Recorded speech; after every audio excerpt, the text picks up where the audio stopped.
복음서도 내러티브입니다. 독특한 이야기의 장르를 가진. 그러니까 이야기라 그러면은 뭐라 했어요?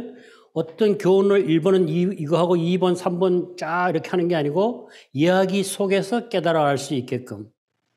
나단이 와서 다윗한테 얘기하면서 다윗이 스스로 깨달아 알고 회개할 수 있게끔 그렇게 끌고 가는 것이 목적이 있고 스토리 있는 그것이 이야기, 내러티브입니다. 복음서는 독특한 장르의 이야기예요. 근데 처음부터 그러면 복음서가 어떻게 만들어졌느냐?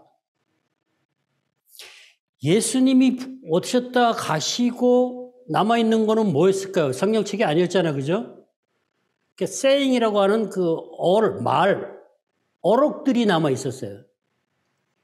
어록들이 남아있고 또 내려오던 전승들이 있고 그런 것들을 모아서 자기들 공동체에 맞게끔 이야기를 만들어서 복음서를 쓴 겁니다. 두 가지 얘기가 있는데 주로 지금은 지지를 받는 게 두문서설이라고 하는 그 가설이 있어요. 두문서설. 뭐냐 하면은 예수님에 대한 자료를 어디서 가져와서 썼느냐? 마가복음이 제일 먼저 쓰여지고 그 다음에 Q 자료라고 하는 그 예수님의 어록이나 얘기들이나 이런 것들을 모아놓은 그런 자료집이 있어요. 그래서 이 자료집에서 마태복음은 마가복음에서 가져오고 누가도 마가복음에서 가져오고 또 각자의 자료를 가지고 있고 그래서 마가복음과 Q 자료를 그 전승과 예수님의 어록과 그런 것들을 모아서 마태는 마태 공동체가 잘 알아듣을 수 있게끔 복음을 전했고 누가는 누가대로 그렇게 했고 요한은 요한대로 했어요. 여러분들이 마태, 누가를 공관복음이라 하죠. 그죠? 공관복음은 병행되고 비슷한 그런 내용들이 많다는 겁니다. 마가복음은 16장으로 돼 있고 마태는 28장이고 누가는 24장이에요. 마가복음을 가운데 놓고 각 공동체에 필요한 건 넣고 빼고 이랬어요. 왜냐하면은 공동체의 구성원들이 틀려요. 마가복음의 공동체와 마태복음의 공동체, 누가복음의 공동체가 차이가 있다는 얘기입니다. 약간씩. 근데 누가복음의 공동체는 헬라 도시에 있는 이방인 그리스도인이고 마가복음의 공동체에 있는 사람들은 로마에 있는 유대인 크리스찬들이에요. 그건 좀 다르겠죠, 그죠? 그리고 마태복음은 전통적 유대 가치를 가진 공동체고. 자, 마가복음이 제일 먼저 쓰여졌어요. 1차로. 그런데 왜 복음서는 시작이 마태복음에서 시작을 합니까? 그거 좀 이상하지 않았어요? 그것도 마태복음을 시작하면서 신약을 시작하면서 마태복음부터 족보부터 시작하잖아요. 그게 여러분들이 마태복음의 공동체가 전통적 유대 가치를 지닌 공동체라고 생각하시면 그게 이해가 됩니다. 왜냐하면 구약을 성취한 것이 신약이라면 연결고리가 있어야 되잖아요.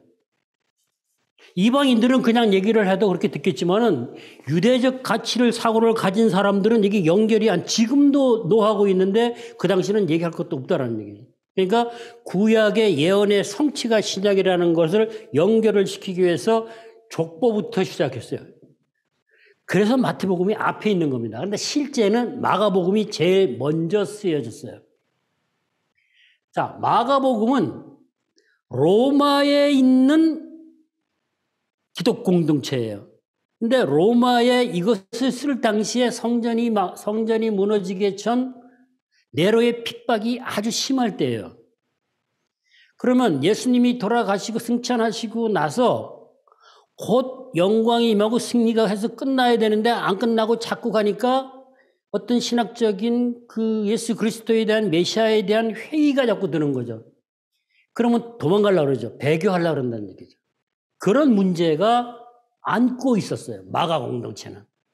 그러면 그런 상황 속에서 어떻게 신앙을 포기하지 않고 신앙을 유지하고 믿음을 지키고 갈 수 있느냐라는 목적을 가지고 마가복음을 썼다 이런 얘기죠. 그런데 거기에 있는 대부분의 사람들은 유대인 디아스포라다라는 얘기죠. 유대적 배경을 가진 사람들이에요. 전혀 없는 사람이 아니고.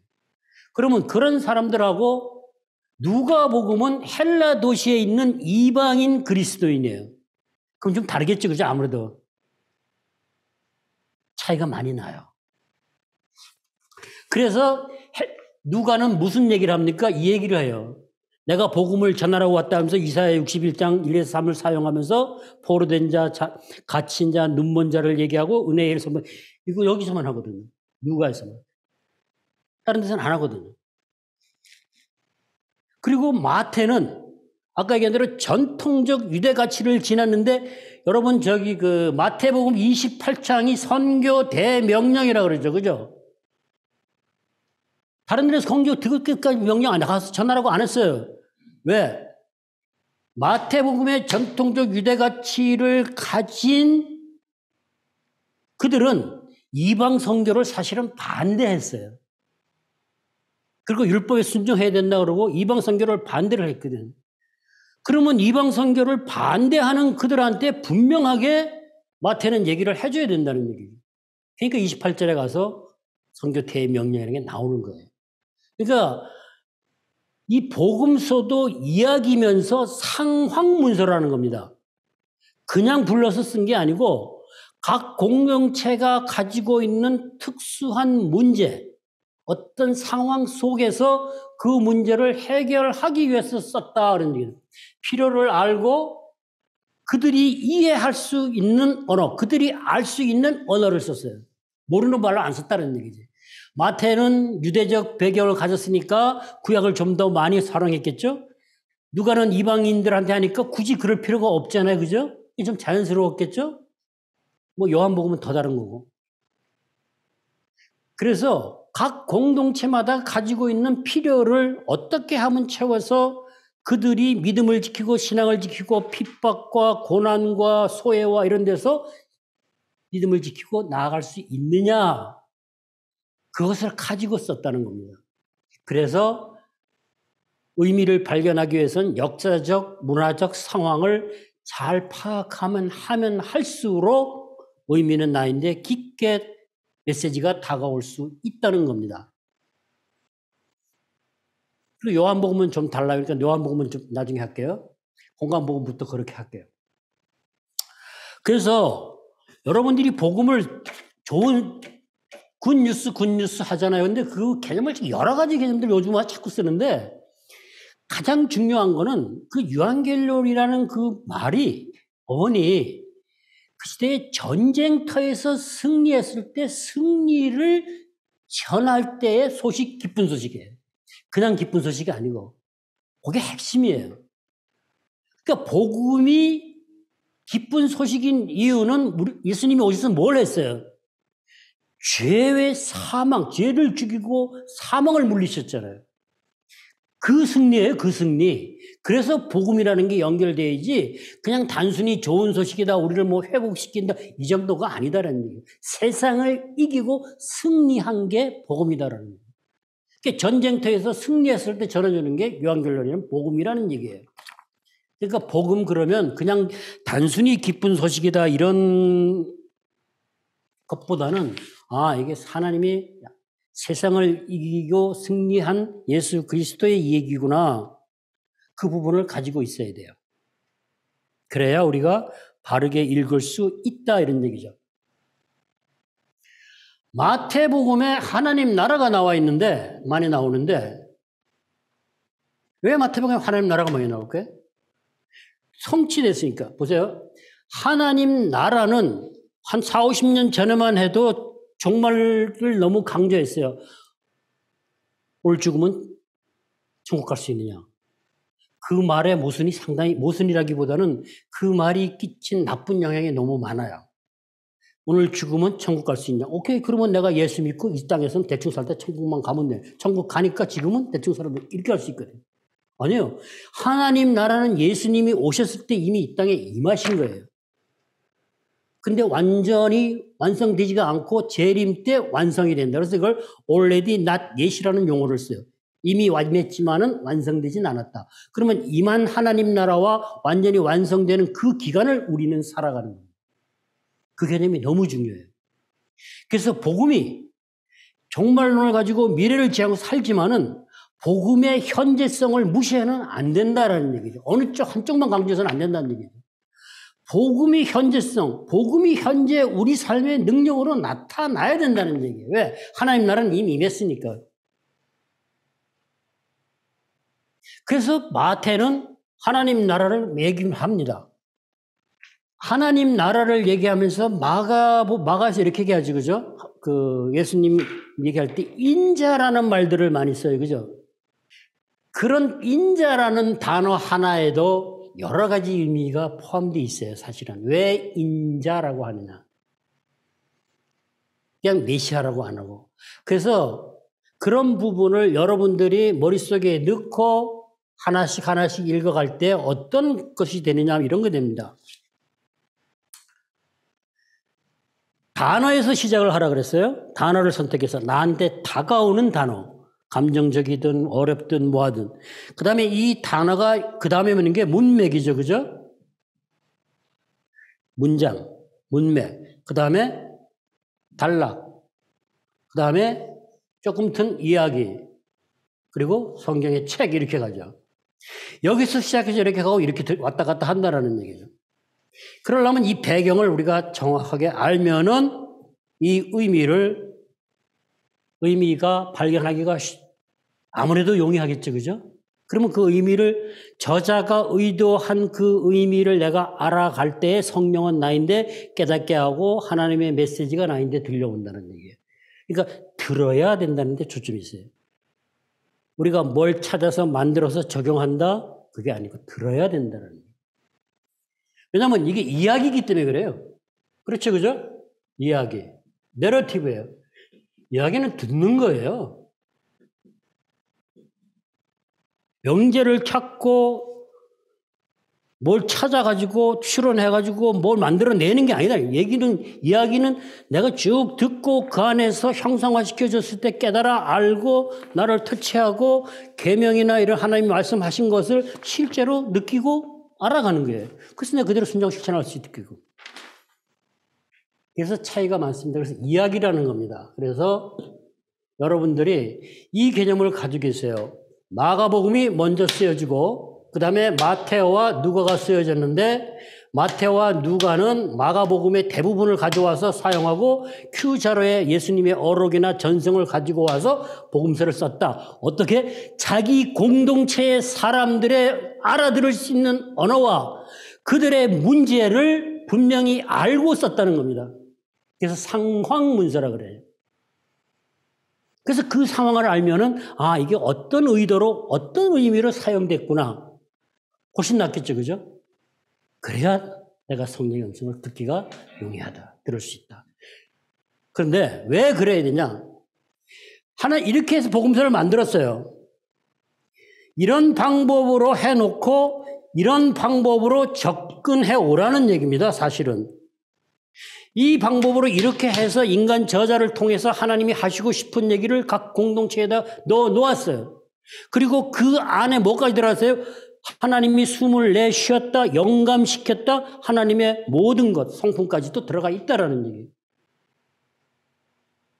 그러면 우리는 바른 접근을 한다. 어떻게? 하나님이 인간의 언어를 상황해서 그 상황을 알고 거기에 맞게끔 해서 메시지를 넣어놨으니까 우리는 그걸 성경책을 통해서 쫓아가면은 바른 접근을 하면은 그 안에서 성령 안에서 깨닫게 하고 들려주시고 만나고 교제가 된다라는 거예요.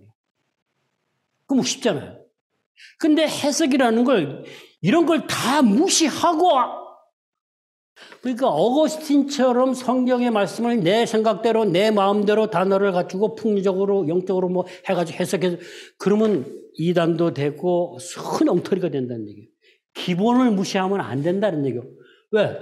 관계된 언어를 사용했고 수신자의 상황에 맞는 언어를 사용했고 필요에 맞게끔 모든 것을 썼다라는 얘기예요. 그럼 우리 이 안에서 발견하면 돼요. 그거 들으면 돼. 그럼 당연히 우리가 해석을 해야 되는 거고 들어야 되는 거죠. 근데 옛날에 그 어거스틴 뭐 이런 오면서 풍류적인 어떤 그런 엉터리가 너무 많았었어요, 사실은. 근데 지금은 그런 거 없어요. 이단을 할 때 그런 거 있지. 자. 그래서 이 복음서에는 또 가장 중요한 게 뭐냐면 내러티브는 그 암시적으로 명시된 계명을 깨달아 알게 한다 그랬어요. 살인이나 강간이나 도둑질 이런 것들을 나단이 와서 얘기할 때처럼 그런 안에서 명시된 십계명 같이 명시된 거를 암시적으로 알게 해서 깨닫게 하고 회개하게 하신다. 그런데 그게 이야기인데 이 이야기 속에 복음서 중에 가장 많이 나오는 게 사실은 비유예요. 그죠? 이 비유가 어떻게 사용되는지를 모르고 대충 넘어가면 우리는 하나님의 음성을 듣고 메시지를 듣는 게 어려워요. 비유는 하나님이 우리하고 예수님이 얘기하고자 하는 어떤 특수한 대화 방법 중에 하나다라는 얘기예요. 그리고 비유 안에서 하나님을 만날 수 있게끔 만들어 놓은 이 틀 같은, 방 같은 거예요. 그런데 그러면 비유에 쓰여진 단어의 뜻과 의미를 바르게 알아갈 때 무엇과 무엇을 비교했는데 이 비유가 뭔가를 이렇게 알아갈 때 그림을 이렇게 그려가면서 이미지화하면서 보여주고 느끼게 하면서 그것이 다가와서 내 안에를 보여주고 나 또 정확한 어떤 상황도 같이 연결시켜서 알게 한다는 얘기예요. 언어를 형상화시킨다는 게 중요합니다. 그래서 언어를 이미지화 시킬 때에 그러면 어떻게 그것이 잘 바른 이미지가 만들어지냐? 단어의 뜻을 정확하게 알 때, 의미를 발견해 갈 때, 이 의미를 정확하게 알면 정확하게 그려지는 겁니다. 그러면 그 비유라는 것 안에 나단이 와서 다윗한테 얘기할 때 부자와 가난한 자와 양새끼와 뺏어서 오는 그 그림 속에서 알게 하신 거거든요. 사마리아인이 그 도와주는 그 강도 맞단 자를 하는 그 산길을 넘어가면서 다 피해가고 했을 때 한 그것이 이렇게 형상화돼서 그림이 그려지잖아요. 그 안에서 예수 그리스도의 그 사랑을 알 수 있게. 누가 이웃이냐 이럴 때 깨달을 수 있게.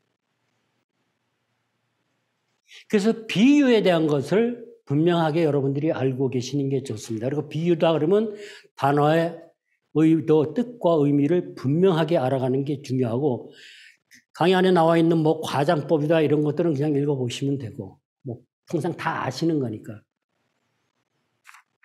그 비유를 통해서 비유가 나오면 신경을 쓰시고 그 부분에 대해서 하나님의 음성, 하나님의 메시지를 들을 수 있어야 된다라는 얘기입니다.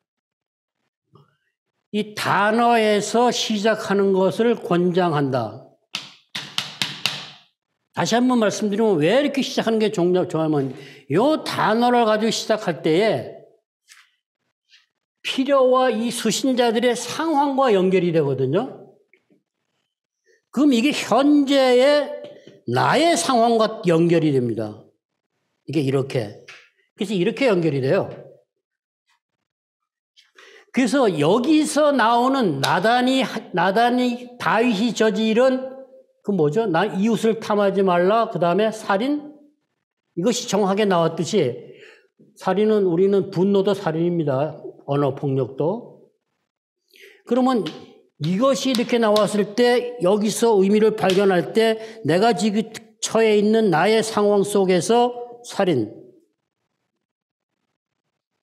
도둑질, 탈취, 빼앗은 거, 내 어떤 특수한 상황 속에서 이와 유사한 이렇게 연결이 되게 돼 있어요. 근데 이 단어에서 시작 안 하고 전체에서 시작하면은 추상적이 되고 명제를 찾아가지고 원리를 찾게 되니까 결국은 그걸 가지고 내가 내 삶에다가 이렇게 살아야지 이렇게 해야지 적용하는 꼴이 된다라는 얘기죠. 그러면 성령이 내 내면을 변화시키는 역사는 경험하기 어렵고 내 의지와 내 행동으로 괜찮은 삶은 유지하고 갈 수 있다. 그래도 그것만 해도 괜찮은데 그것도 잘 안 하잖아요. 그죠? 옛날에 그런 사람이 있었어요. 김교신이라고. 성경의 윤리적인 것만 딱 챙겨가지고 유교 사상과 접목시켜서 그대로 실천하고 사는 사람이 있어요. 무교회주의자인데. 근데 그 사람이 엄청난 영향력은 끼쳤어요. 그대로 사니까. 근데 실제 하나님을 만나고 인격적으로 교제하면서 그 사랑 안에서 그렇게 살아간다 그러면 그 사람과 비교도 할 수 없는 영향력을 끼치고 살아갈 수 있다는 얘기예요. 행동의 변화만 가지고도 그랬는데 근데 지금 근자의 크리스찬들이 과연 그 근처에 따라가느냐라는 얘기죠. 거의 못 따라가고 있죠. 그죠? 그래서 바른 접근을 한다는 건 그런 얘기입니다. 이렇게 접근하면서 제가 그랬죠. 이 말씀이 나한테 무슨 말을 하는 거지? 무슨 말씀을 하시는 건지가 아니고 그 당시 이런 상황 속에서 얘기를 했으니까 이 상황 속에서 이 사람들한테 한 얘기를 내가 먼저 들어야 된다는 얘기입니다. 성경 저자가 마태 공동체 이 사람들한테 한 얘기를 내가 들을 때 그것을 통해서 나한테 하는 얘기가 넘어오는 거예요. 여러분들이 그냥 단순하게 마태복음 28장에 대해 선교적 명령하는데 다른 데는 그런 거 없잖아요. 왜 여기는 그걸 가요? 이놈들이 이방 선교를 반대했거든. 마태 공동체는. 그러니까 그 얘기를 해줄 수밖에 없죠. 그러면 훨씬 더 이해가 좋습니다. 그 다음에 그러다 보면은 내가 가지고 있는 가치와 내가 반대하는 이웃을 돌보고 선교를 하지 못하는 그런 내 내면의 어떤 문제를 보여주신다는 얘기죠.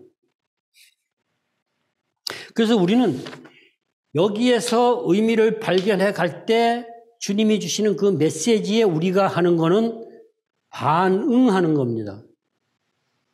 마태복음 28장도 마찬가지예요. 마태복음 28장이 명령이라는데 저는 그 말이 조금 거북해요, 사실은. 근데 너희는 가서 모든 제자를 삼아 이렇게 돼 있어요. 근데 거기에서 가서 하는데 가서 그 문장 속에서 동사는 제자를 삼는 것밖에 없어요. 먼저 제자를 삼아야 돼요. 제자를 삼기 위해서 가서 가르치고 교육하는 거예요. 세례를 주고 가르치고 하는 것은 제자 훈련하는 거예요. 근데 옛날부터 그 가서가 앞에 있어가지고 동사를 수식하는 분사가 3개인데 그것이 이렇게 수식하는 그렇다면 우리가 제자가 먼저인데 가는 것에 강조를 둬가지고 문장이 꼬인 거예요. 그래서 선교하면 무조건 간다 생각 아니에요. 그 문장 해석이 잘못된 거예요. 여러분들이 다시 한번 보세요. 너희는 가서 제자를 삼는 게 목적이에요. 동사예요, 동사. 그리고 그 동사를 수식하시는 분사가 3가지가 있는 거예요. 그렇게 가면 우리가 세속의 오류를 범하지 않고 바른 의미를 알고 바른 뜻을 가져갈 수 있다라는 얘기죠. 그럼 마가복음에서 얘기하는 제자도 누가에서 얘기하는 제자도를 가지고 우리는 제자가 되어야 되는 거거든요. 그건 이제 마가복음과 실제 가지고 하겠지만은 그래서 그런 내용을 모르면은 바른 의미를 우리가 발견하기가 힘들어요. 그럼 바른 의미를 발견하기 어렵다는 건 저자의 의도를 모른다? 저자의 의도를 알기가 어렵다? 하나님의 뜻을 알기가 어렵다는 얘기예요. 그래서 역사적인 배경과 문화적인 상황과 공동체의 사람들이 처해 있는 문제가 뭔지 이런 것들을 알아야 된다. 그런데 대부분은 그 책 안에 들어있다. 마태복음 안에 들어있고 누가복음 안에 들어있고 대부분 들어있어요. 자세히 안 읽어서 그래요. 그 다음에 플러스 알파해서 다른 자료를 통해서 정보는 얻으면 됩니다. 그리고 기본적으로는 성경 안에서 다 연결이 되면서 알 수 있게끔 되어 있어요. 사실이. 그러니까 여러분들이 너무 어렵게 생각하지 필요 없고 뭐 신학을 해야 된다거나 뭐 주석을 봐야 너무 이렇게 복잡하게 생각하실 필요가 없다라는 얘기입니다. 성경만 자세히 읽으면 얼마든지 그 안에서 의미를 발견하고 하나님의 메시지를 발견하면서 들을 수 있다. 그게 성령의 음성이다. 그 안에서 우리는 영적인 깊은 교제를 할 수 있다는 얘기입니다. 그래서 그럼 그걸 어떻게 하느냐? 라고 하는 부분을 마가복음 8장 27절에서 9장 1절을 가지고 할 겁니다.